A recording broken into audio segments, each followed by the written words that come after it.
شادی کی پہلی رات میاں بیوی نے فیصلہ کیا کہ جب وہ سہاگ رات کو کمرے میں پہنچ جائیں گے تو پھر چاہے کوئی بھی دروازے پر آ جائے ہم دروازہ نہیں کھولیں گے۔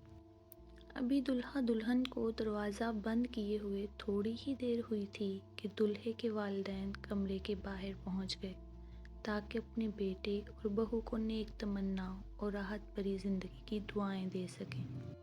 دروازے پر دستک ہوئی تو بتایا گیا کہ دلہے کے والدین باہر موجود ہیں اور دلہے دلہن سے ملنے کی خواہش مند ہیں۔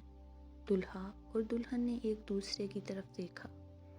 باوجود اس کے کہ دلہا دروازہ کھولنا چاہتا تھا لیکن اس نے فیصلے کو مد نظر رکھا اور اپنے والدین کے لیے دروازہ نہیں کھولا۔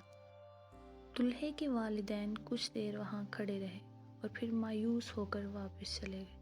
ابھی کچھ ہی دیر گزری تھی کہ دلہن کے والدین بھی دلہا دلہن کے گھر پہنچ گئے تاکہ اپنی بیٹی اور داماد کو نیک خواہشات پہنچا سکیں اور انہیں سکھی زندگی کی دعائیں دے سکیں۔ ایک بار پھر کمرے کے دروازے پر دستک ہوئی تو بتایا گیا کہ دلہن کے والدین باہر موجود ہیں۔ دلہے اور دلہن سے ملنے کی خواہش مند ہیں۔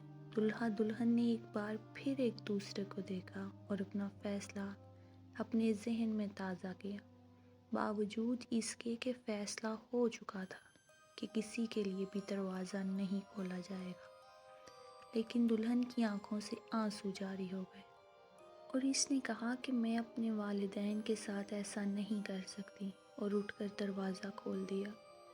دلہن نے یہ سب کچھ دیکھا مگر دلہن کو کچھ نہیں کہا اور خاموش رہا۔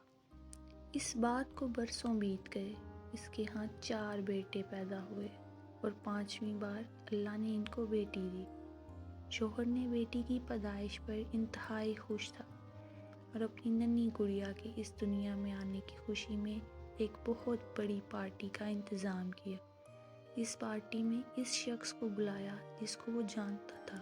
خوب خوشیاں منائی گئیں۔ جب پارٹی ختم ہوئی اور مہمان اپنے اپنے گھروں کو واپس چلے گئے تو رات کو بیوی نے اپنے شوہر سے پوچھا کہ کیا وجہ ہے کہ آپ نے اتنے بڑے پارٹی کا انتظام کیا اور اتنی زیادہ خوشیاں منائی جبکہ اس سے پہلے ہمارے 4 بیٹے بھی ہیں جن کی پیدائش پر آپ نہ تو اس قدر خوش ہوئے تھے اور نہ ہی کسی طرح کی پارٹی کا انتظام کیا۔ تو شوہر نے مسکراتے ہوئے جواب دیا کہ یہ وہ ہے جو میرے لیے دروازہ کھولے گی۔